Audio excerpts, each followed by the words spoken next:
Okay, so good evening, everyone, and thank you very much for joining us on the BOMSS educational webinar this evening, the 27th of August of October 21. I'm Sharif Awad, consultant bariatric surgeon in Royal Derby Hospital and an educational lead for BOMSS. So thank you to Novo Nordisk, who's sponsoring tonight's webinar. And I'll introduce our expert speaker in just a moment, but I just wanted, as usual, to draw your attention to the next two educational events. So on the 10th of November, we have the next BOMSS Journal Club at 8 p.m, which is a Wednesday, 10th of November, and that will be by the Coventry Bariatric MDT. And then on the 24th of November will be the next educational webinar, and I've invited Mr. Hurter Gislason, who's one of the top Scandinavian surgeons. So he's going to join us to talk to us about his fast-track, high-volume bariatric service and the keys to his success. Now, this session, as usual, is being recorded, and we'll make that recording available to the BOMSS membership. Please post your questions via the Q&A function, and our speaker tonight will have 30 minutes to present, and then we will share the questions at the end. And it gives me great pleasure to present to you Professor Peter Brennan. He's a consultant Max-Fax surgeon down in Portsmouth, and he's also council member on the Royal College of Surgeons of England. He has a huge interest and really expert interest in human factors and applying these to improve patient safety and performance. So welcome, Peter, and thank you very much for taking time off your holiday this evening to be with us. Absolute pleasure. So let me just see if I can get this all going then. There we are. Is that okay? Can you all see that? Yeah, all good. Thank you very much. Brilliant. So again, that's a slide to Novo Nordisk, just to acknowledge them for this thing. So anyway, thanks so much for the invitation. And I mean, in 30 minutes, I can literally only scratch the surface of human factors application. I mean, to be perfectly honest, most of what I'm going to talk about is actually common sense application. And you know, throughout my most of my publications, my PhD, all the stuff I talk about, you know, it's that common sense theme. But so often we leave common sense at the front door when we go to work. So let me share with you some of my thoughts in the next half an hour or so about applying human factors to improve patient safety, our own performance, better team working, and of course morale as well. So, as you said, I'm a consultant surgeon based on the South Coast. I have a personal chair, and in 2019, I finished off a PhD on human factors application. And I've written probably about 80 odd papers now on human factors and safety. And as I've said, most of those running through those themes is common sense, really. I'm also the editor of the new Gray's Surgical Anatomy book. And the reason I put that up is right at the start of that book, before we do any operating, no matter what you do, understanding human factors and applying them improves patient safety. I just can't emphasize that enough. And hopefully that will become apparent as we go through the talk. That's just a summary of the thesis. Actually, it's you know, huge numbers of graphs, tables and stats, and goodness knows what else. But you know, running through it is common sense. So let me just give you a little bit of an introduction and background to medical error. And I'm really chuffed, actually, Sharif, that you said the 27th of August. So you know, you made a small error. As humans, we make about 5 to 7 mistakes every single day. It might be something simple, like what you've just done, Sharif. It might be forgetting to take your lunch to work. You leave it on the side. You're in a rush. You leave it behind. Forgetting to lock your car, something like that. Cicero was the great Roman orator. I think he was assassinated, unfortunately, but he said that anyone can make mistakes. So absolutely correct. We're human, we will make mistakes, but only a fool persists in error. And unfortunately, in the NHS, the same errors just keep on happening time and time again. Drug-related errors, prescription errors, operating errors, administrative errors, they just keep on happening. Shocking, really. So, I mean, for me, I think error is actually normal. it's a part of being human. So the term never event, an event that should never happen, wrong site surgery, a nasogastric tube in the lung and so forth, it's a bit of a misnomer, because we're never going to prevent error because we're human, so we can never eliminate it. 1 in 20 hospital admissions has some form of error. That might be something minor, like forgetting to do a discharge summary or something like that. But of those 1 in 20, another 1 in 20, so that's 1 in 400 errors. 1 in 400 admissions is a serious medical error. So that's shocking, isn't it? If you think, if you're a patient going into an NHS hospital, you have a 1 in 400 chance of a serious medical error. Shocking statistics. And that's an enormous study of 337,000 patients, a meta-analysis published a couple of years ago in the BMJ. And most error occurs in operating theatres, in intensive care, and also writing and prescribing mistakes. And that paper just mirrors lots of other work. Some people say it's even as low as 1 in 10 has some kind of error. So I would use the 1 in 400 as the serious error, and most of those are actually preventable by following some of these human factors principles that I'm going to spend the next 25 minutes talking to you about. I've been really lucky to work with so-called high reliability organizations, including British Airways. The Red Arrows have got a fantastic picture to show you a bit later of that, and National Air Traffic Services. I don't think we can compare any of those to healthcare. Of course, we can't compare aviation, no. But what we can do is we can bring some of the principles that they have learned, and they are probably 20, 30 years ahead of healthcare, and apply them into the healthcare setting. And most of my work has actually been on that HF application, really. So I'm sure you're familiar, or you may have heard of the Swiss cheese model of error. So this is slices of, I think it's Emmental is the cheese with the holes in, and they're on a skewer. So the slices are all on a skewer, and they're slowly rotating. And every now and again, as you can see there, those holes will align and will lead to error. You might be responsible for the unsafe act itself, giving the wrong drug, whatever it is that you do. But most error actually starts a lot further up the chain. So it starts within the organization, so-called latent failures.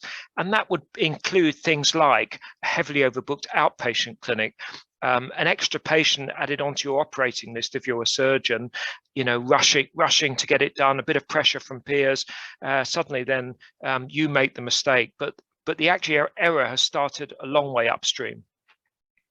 And most of my work has actually been focusing on this, on the so-called preconditions to unsafe acts. So if we can block that one hole in the cheese, we can almost certainly prevent error from happening. So let me just tell you about some of the personal factors that we need to think about to improve safety. And again, I've only just got a whistle-stop tour just to skate over these. It's just really just to sort of give you some awareness, if you like, of some of the factors going on. There's only 2 slides I'd like you to remember, and this is the first one. When you get on a plane and they give you the brief and they say, put your own oxygen mask on before helping others. So I think at 40,000 feet, if the cabin depressurizes, you've got about 6 seconds to get that mask on. And if you try and put someone else's on and you don't succeed, then both of you are going to die. So you need to put your own mask on first. And that's what I mean by personal factors to improve safety in healthcare. We need to optimize our own performance before looking after our patients. Sounds a bit perverse, doesn't it? Looking after ourselves before our patients, because after all, we're there for our patients. But if you improve your own performance, you will care so much better for your patients. So what do I mean by personal factors? This is one of my very good friends who tells me he doesn't take steroids, but I'm not going to argue with the fellow, am I really? But he's a nutrition expert, and so he talks about that we need to eat regularly in order to have effective metabolism. How many of you go to work in the morning not having had breakfast? Now, if you do that, you're actually in a fasting state. You may not have eaten for 12 or 14 hours. You're burning fat. and your brain doesn't like it. And of course, then you're generating ketones. So you're not optimized. And the same would go for operating or doing a long outpatient session or what have you, and not having lunch. You start to go into that fasting state. There's lots of studies that are actually shown that, you know, it's really detrimental for the way your brain works. So a very powerful study of, I think, 100,000 school children in the United States, 50,000 of them had their breakfast, 50,000 didn't. And which group performed much better in exams, school tests, sports, and so on? Yes, of course, it's the people, the children that actually had their breakfast. So something to think about. Exactly the same goes for water balance.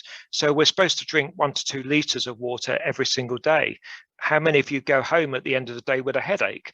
And the answer, when I give this talk live, you know, hands go up. Yes, I haven't got time to do it.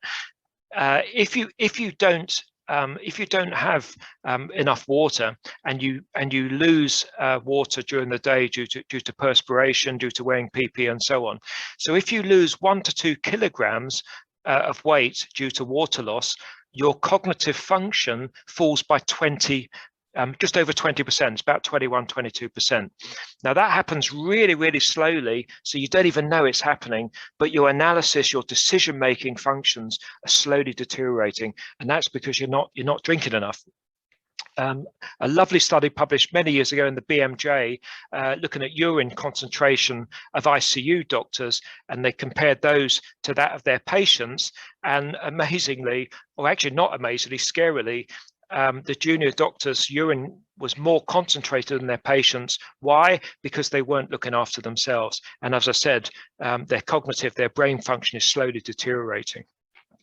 So a short little paper we published in the BMJ a couple of years ago, simple common sense stuff, what I said at the beginning, you know, and so much of this common sense runs through human factors, looking after ourselves, the importance of eating and drinking. It's obvious, but as I say, so often we forget to do it. Another personal factor is anger or emotion. So of course we bring our whole self to work. Now, if you're angry, you're about 30 times more likely to make a mistake. Not to mention the effect that has on team members. If you shout out at people and things, you know, you lose respect very, very quickly.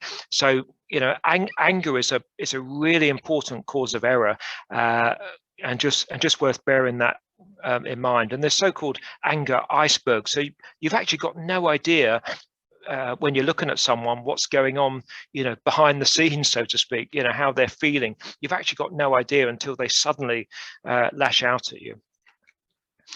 And finally, in terms of personal factors, and then I'll just bring that part together, is actually tiredness and fatigue, and the two are quite separable. Actually, you know, people use, oh, I'm feeling fatigued, I'm feeling tired.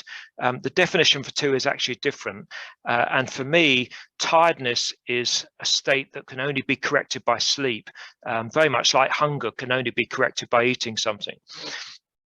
Fatigue is far, far more complex, and again, I don't really have time to talk about it, but the thing to remember here is if you're awake for more than 18 hours, your brain function is the same as being twice over the UK alcohol limit. And again, people just don't realize, you know, you think you can perform non-stop for hours and hours on end. You know, 18 hours awake, your brain function is the same as twice over the UK alcohol limit. So sending that email late at night, 11 o'clock at night, you send it, and the next morning you look at it and you think, I shouldn't have sent that. Does that sound familiar? It happens to us all.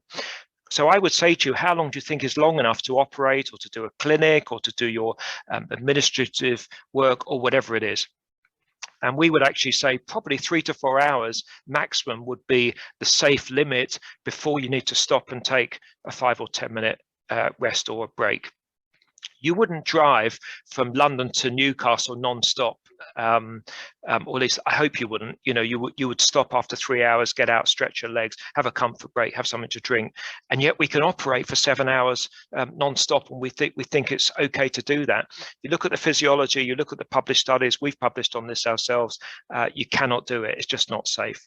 This was an unfortunate junior doctor doing a set of nights. left in the morning, her circadian rhythms turned totally upside down. She fell asleep at the wheel and tragically died at the scene. Yes, the common factor, she fell asleep at the wheel, but as I mentioned with that Swiss cheese model, the organization, the error started way upstream. There was no facilities for her. There wasn't a bed provided. There was no rest facilities, and so on. Tragic case, and it's one of many, unfortunately. So bringing all those personal factors together. So as I say, 2 slides to remember about personal factors. One is the oxygen mask, looking after yourself. The second one is this, it's halt. So what does halt mean? Of course, it means to stop. So any of these factors, if you're hungry, angry, late or lonely, I'll come back to that in a second, or if you're tired, as long as it's safe to do so. If you're doing a major surgery and you put a hole in a major blood vessel and the patient's bleeding out and you're hungry, of course you can't stop. But those cases are actually few and far between. Most of the time when we go to work, we can stop and we can step back from the situation and take a few minutes out. And of course, if you're not feeling tired and you're a surgeon and you're doing a big operating list, have you ever thought about people around you, the scrub nurse, your trainees and so on? Because most of them may be feeling the pressure and feeling tired as well. So really important. The lonely one is interesting, and that's really to do with pandemic, and if we're operating, or elective surgery, we haven't been doing as much, and then suddenly then we have an enormous complex case, and we're supposed to go in and do that as if nothing has happened, and yet we might not have done one of those complex cases for months. So that would be, if you're feeling in that zone, going and get a colleague involved, asking for help, so-called dual surgeon operating, and we've published on that recently as well. So stop. Makes a massive difference. As I say, if you're angry and you're just about to lash out at someone, just to stop, just to step back from the situation, regain things, makes a massive difference. So let's move on then to teams, because we all work as part of teams, don't we? It doesn't matter what aspect of medicine, of surgery, of nursing, it doesn't matter what aspect, we work as part of teams. And these are the things that I think are really important: briefing, communication, situational awareness, multitasking, and distraction. So I'm just going to go through those very briefly, again, just to give you some awareness of some of these things. Briefing's really interesting, and most of us brief, in operating theatre prior to ward rounds, prior to handovers and things. What's really essential is to actually say, every single time you brief, anyone can speak up if you have any concerns at all. So a healthcare support worker, a medical student, it doesn't matter who it is, anyone can speak up if they have any concerns. And the key to this is without fear of retribution, because if you say something, if someone speaks up and it's a silly point, let's say, and then someone says, oh, you idiot, you shouldn't have said that, that person's never going to speak up again. So it has to be without fear of retribution. Engaging with the checklist as if your own life or limb depends on it. Of course, we have WHO checklists, and yet there's still never events. There's still wrong site surgery. There's still retained swabs and things. That still happens. Why is that? One of the reasons is because the teams don't engage with that checklist as if their own life or limb depends on it. We'll talk about the what if scenarios. That's actually building situational awareness. So at the team brief, thinking about, if you're doing a complex operation, what might happen if I do this, or if I don't do that, the altered anatomy. So you're starting to think about things at an early stage. And finally, the distractions. And again, I'll talk about that in a second.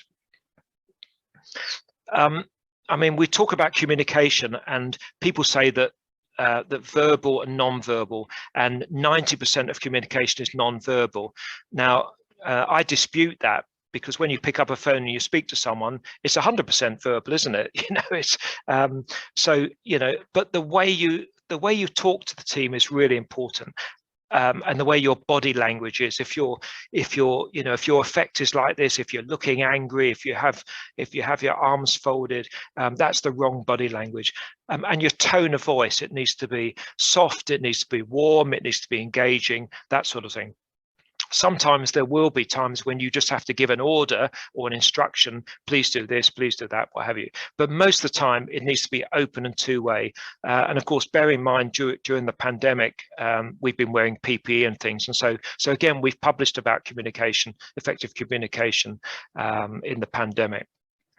And I would suggest avoiding pronouns such as it, that, them during safety critical procedures.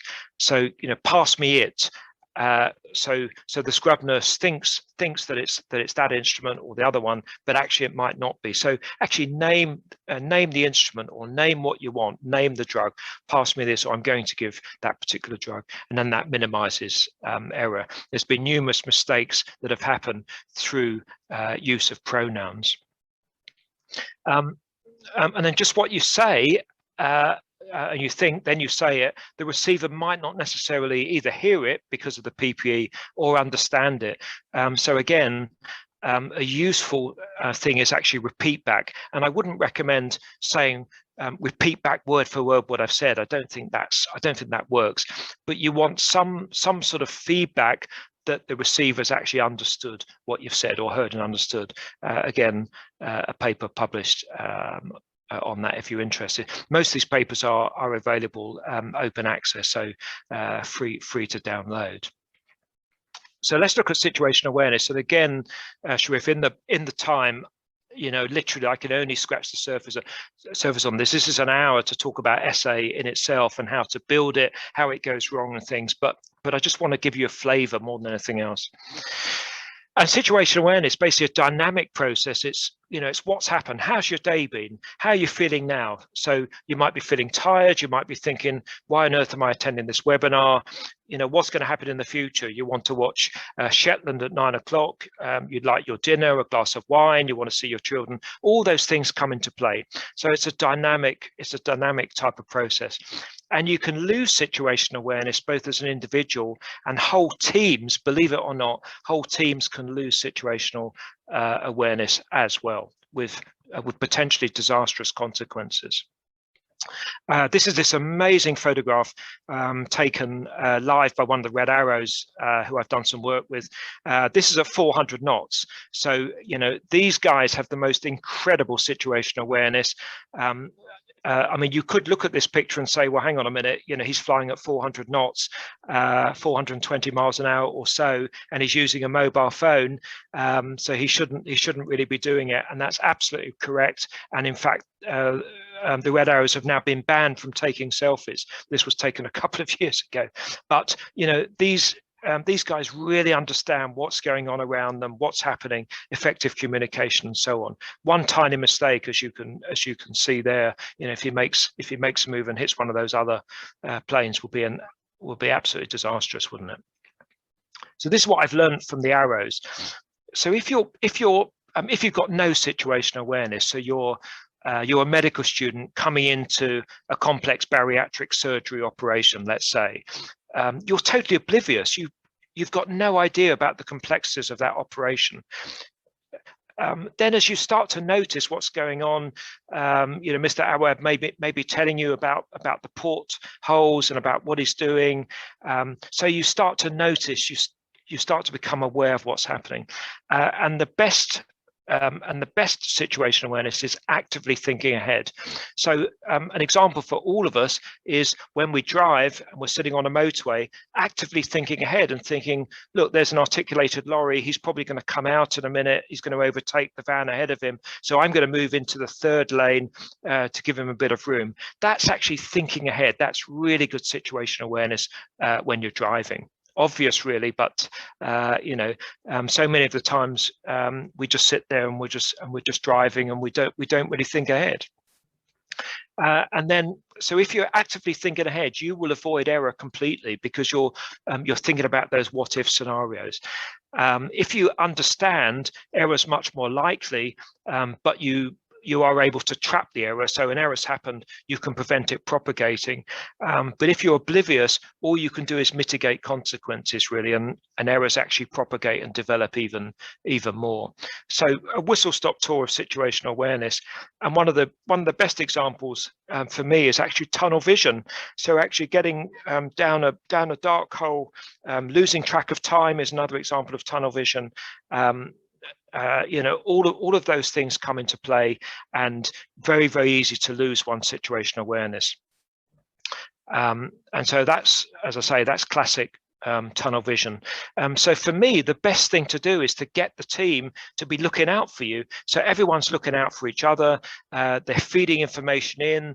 They're giving you feedback about performance. Oh, Peter, you're looking a bit tired. Should we have a break now? Yes, thank you. I didn't realize three hours has gone past. Let's do that if it's safe to do so.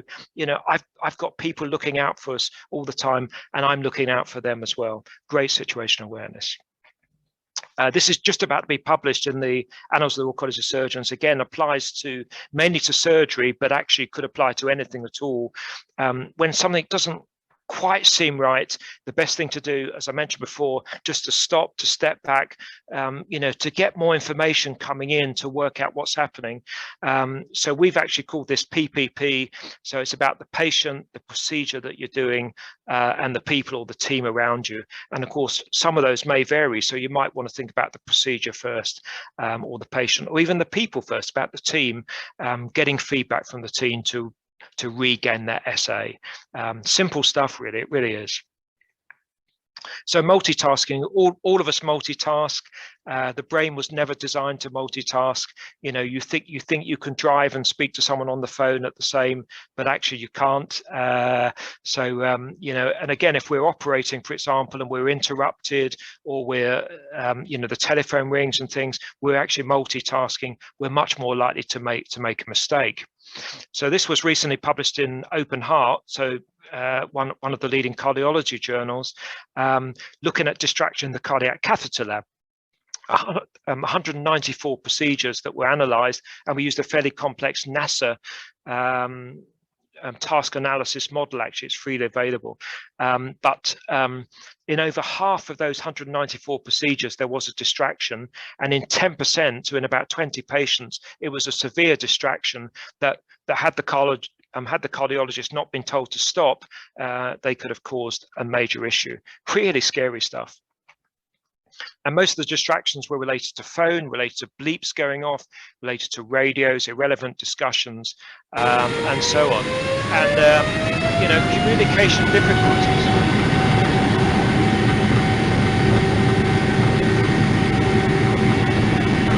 Right, so I put that in because you're going to look at that picture and you're going to hear that jet engine and think about holidays and so on. So you're actually distracted, and you would probably rather look at that than listen to me. So, you know, just an everyday practical example of a distraction. So there's something called sterile cockpit, again from aviation, but equally applies into healthcare. If you have a meeting and you don't want to be disturbed, if you're trying to write a complex paper, for example, and you don't want to be disturbed, informing staff about it beforehand. So at the team brief, this part of the operation is really complex. You know, I don't want to be disturbed, I don't want to be troubled, and so on. Put a sign on the door. And it's only essential conversation. And this really comes from aviation. So anything below 10,000 feet, only talk procedure. They don't talk about anything else. The air hostesses don't bring the captain a cup of tea or anything like that. You know, so again, very simple application really, and it works. And I would recommend turning the music down. If you have music, that's absolutely fine. However, have you ever asked your team, do you like the music that I'm playing? Have you thought about a playlist? But for those safety critical moments, I probably would turn the noise down. So finally, in the last couple of minutes, a little bit about hierarchy. So yes, there has to be hierarchy in the team, of course. There has to be a boss, a chief executive, the president of the RCS, a consultant surgeon, a matron on the wards. Yes, there has to be a team leader. But actually what we're talking about is lowering authority gradients so that the team is empowered, that they can actually speak up and actually help you and things if they have any issues with patient safety. So if you wear a name badge and it has on it consultant, or it has matron, or it has chief executive, that immediately creates a hierarchy. And unless you do something about it, you could be perceived as that person on the left there by other members of the team, and they're kind of almost scared to challenge you or to approach you because you come across as that. So you have to actively reduce the gradient. And this is done on the flight deck very nicely. Yes, the captain is legally responsible for the flight, but the first officer can challenge if they have any concerns whatsoever about the safety of that airline in an open environment with no retribution. And of course, bear in mind then on the flight deck, everything's being recorded as well. So we've actually published a paper on imagine your name badge is a flight recorder. I know, of course it isn't, but if you just imagine that everything you say is actually being recorded, people change their behavior. They really do. This was pre-COVID, so no social distancing, but there you can see Matt, anaesthetist, having a name on a hat or anaesthetist. That actually doesn't lower hierarchy at all. All it does is it tells you who he is and what he does. Matt has to actively lower that gradient and empower the team. Again, short little paper published a couple of years ago by us in the BMJ, massive numbers of downloads, but again, just really obvious, really. It's common sense, but so often we leave common sense at the front door. So just in the last minute then, Sharif, just bringing everything together. We've all got the clinical knowledge and skills. Hopefully we take those as read. Whatever your job title is, you will be skilled at the job you do. Yes. However, bringing all the human factors in is something perhaps that people don't perhaps understand as well. So the professionalism, safe communication, that situational awareness, looking out about the wider picture, analysis and decision making. Again, I've literally just scratched the surface of this evening, just to make you aware or to raise your awareness perhaps on some of these factors. But we could spend hours and hours talking about each of them in turn.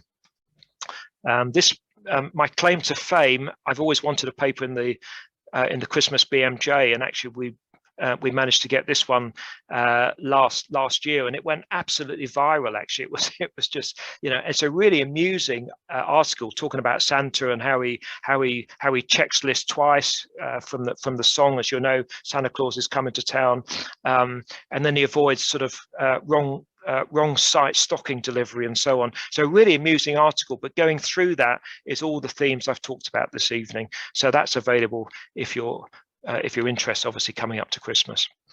Right, Sharif, so thanks very much again for the opportunity. Whistle stop tour in the time allowed, but hopefully just giving you a few things to think about more than anything else, and maybe thinking about changing your practice and the team. Thanks so much. Peter, thank you very much, and you're bang on time. And just to let you know, I'm waiting for questions from the audience, but I've had loads and loads of personal messages and Are they bad, are they?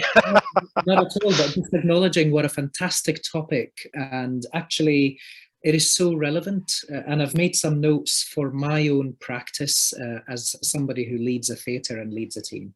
Yep. So once again, thank you very, very much on behalf of BOMSS. I'm going to ask you a few questions just to get... Please do. Now, obviously, after COVID, teams are tired, hospitals are pressured, lists are busy, and the expectation is that we're expecting a lot of our tired theatre members who are overworked, who have been deployed, who are having to be pulled back, they've not had a holiday, they're worried about COVID and so on, to function at pre-COVID levels and so on. So, and that obviously sets up the environment for a mistake to happen. So what can we do as, number one, leaders, as medics, and two, as organizations, to try to improve things and lower the chance of errors happening within this current environment that we're in? So I think, I mean, that's why I mentioned that late and lonely, because we are operating. A lot of us haven't operated for a long time, and then we're suddenly expected to. We're tired, we're fatigued. In fact, that's the better definition. And we've been asked to do more and more, aren't we? And particularly in our own unit, we've been offered waiting list initiatives and things, and all of us have said no.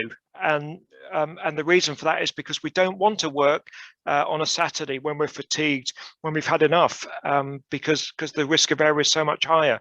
So I think, looking after yourself, the sort of the downtime is all. It's all too easy to take a week off of work, carry on with your emails, carry on doing some work and things. You have to stop. You have to walk away from the hospital. You have to set up your out of office and say, I'm not available. And actually, quality time and things to look forward to.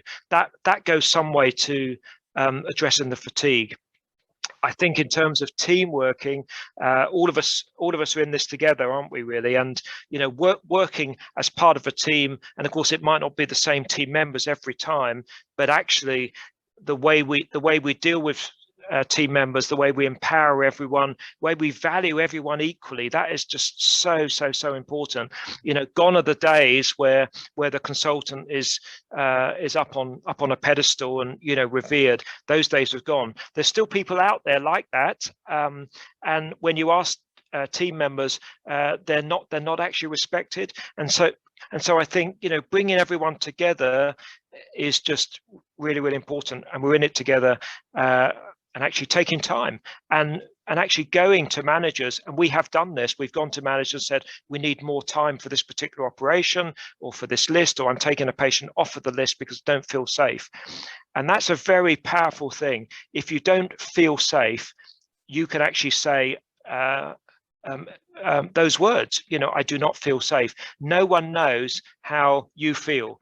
And so if you say, I'm really sorry, I just don't feel safe to do this, and a manager then tells you to go ahead and do that case, then I'd say again, I'm really sorry, I just don't feel safe. It's not in the patient's interest. And I have cancelled patients for numerous reasons, because of safety concerns. Yes, the patient's angry. Oh, you should have done my operation.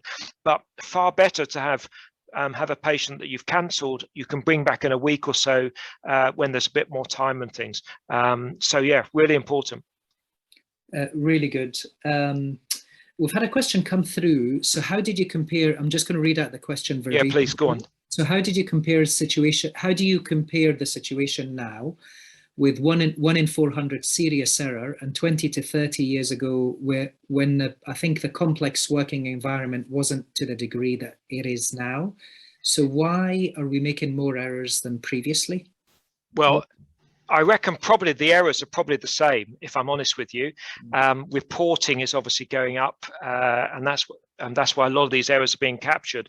So if you look at never events, for example, the number of never events since 2010 has gone up every single year. So I think 2018-19, it was about 600 never events. And that seems to be going up, and that's despite WHO and so forth. So I think a lot of it's reporting, recognition of the problem, people actually getting onto us and and saying, "Come on, you have to report this," and that opens up the whole thing about just culture and no blame and so on. Again, we could have a whole session talking about just culture, but a useful document that might be worthwhile reading if you have a spare half an hour, even just a summary, is called Opening the Door to Change. It's published by the CQC in 2018. And it actually talks about all of these things, why errors are going up or seemingly going up, talking about that just culture, talking about embedding human factors principles into healthcare. Well worth a read, and that would explain it in a huge amount of detail. It's very rare to get a team.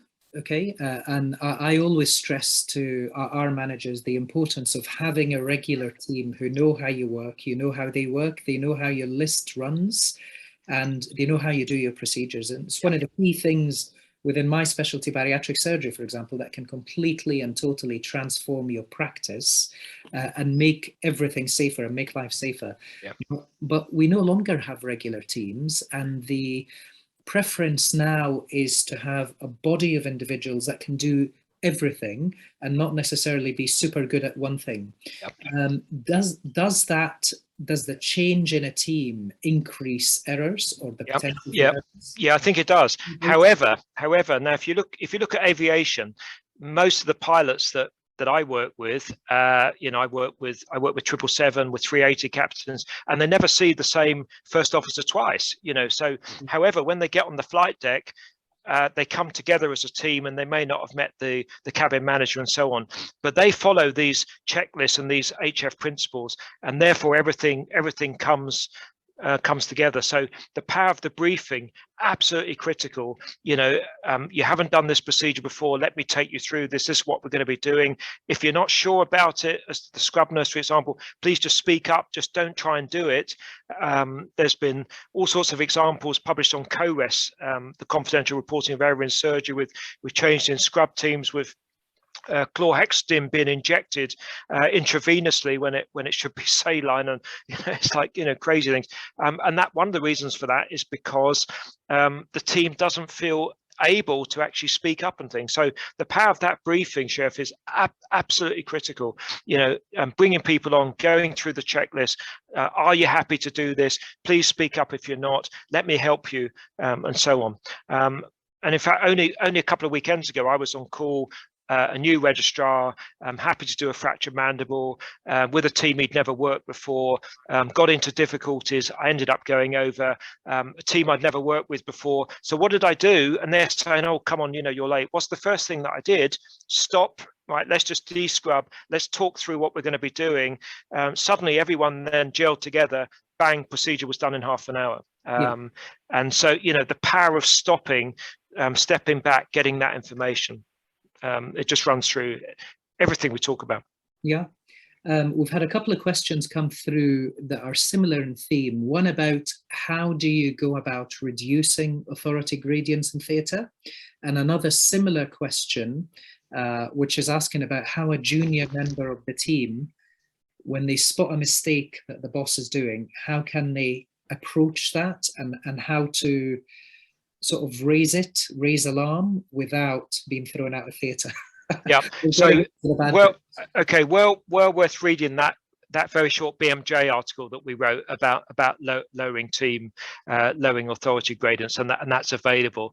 I think it's 900 words.